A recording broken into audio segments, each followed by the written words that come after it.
Okay, welcome back. And I'm sure many of you have seen the pressure plate used for full swing, but in this video, I'm going to show you how to use it for short shots around the greens. Stay tuned. Now, I'm not affiliated at all with pressure plate, but I do like using it for teaching. I think it's worked really well to help a lot of my students get the weight transfer figured out. But I've really enjoyed using it recently with short shots to get people a great setup position and an understanding of how to get the right contact on the ball using the pressure plate. So first going over it like with beginner style players who tend to set up to all their shots with sort of just a generic stance. They tend to take a wide stance, the weight's sort of dead center. And when they set up from this angle, they're just very likely they can't move very well either way. They do little swings like this, but they're sort of stuck. It's hard to rotate with a wide stance.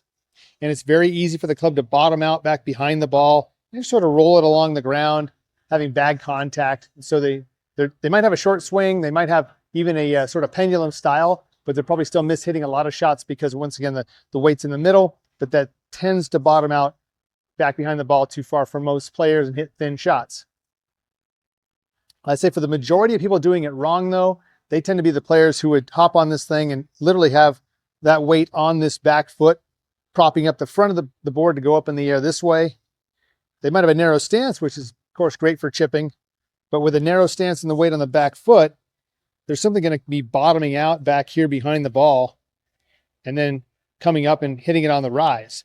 And I think for a lot of players that are trying to get under it, scoop it, lift it, whatever the feel is, to try to get height on the ball, but they're trying to do it by going low to high this way because they would think that's going to get it up into the air, when in fact the opposite is true.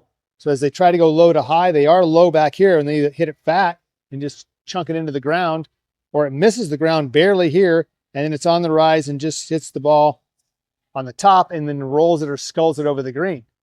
So for the players that are back here, very easy to walk them across this board and get them over here onto the front side of it.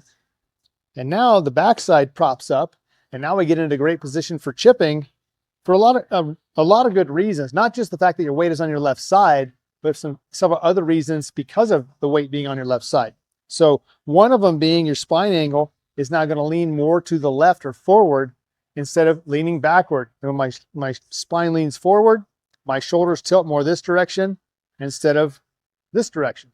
If I happen to tip it with my right shoulder low, I'm likely to swing low to high, hitting skull shots. Over here, my spine's more forward. My back shoulder can be higher or at least level. I can have more of a downward strike much easier from this position. It's so important that you set up in a way that wants to keep the club out in front and tracking on plane in the backswing. And if you happen to get that weight back, the club is likely to move around to the inside too much. So weight on the left, keeping the weight there. There comes the club up on plane with a good square club face. Keep that weight there, comes right back down. I can pinch the ball, get it right off the turf, nice and solid, turn through it easily because my weight is on that leg and I have a narrow stance. Good solid contact with some good backspin. Okay, then lastly, let's just go over it without the pressure plate down there. Here's the wide stance, beginner stance. Kind of whacking at it with the arms, not turning the body a whole lot. And there's that sort of flippy action on the way through that's going to top it.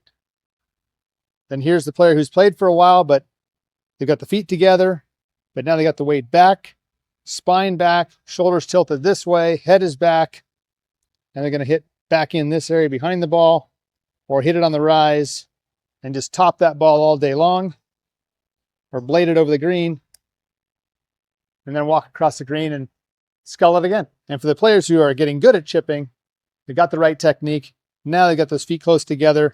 That weight's now up on that front foot. Spine's forward, head's forward, shoulders pitched level or slightly this way with the right shoulder slightly higher. Now that props the club up in the backswing on plane, face nice and square, good contact, turn through it, put some spin on it, and enjoy a nice up and down.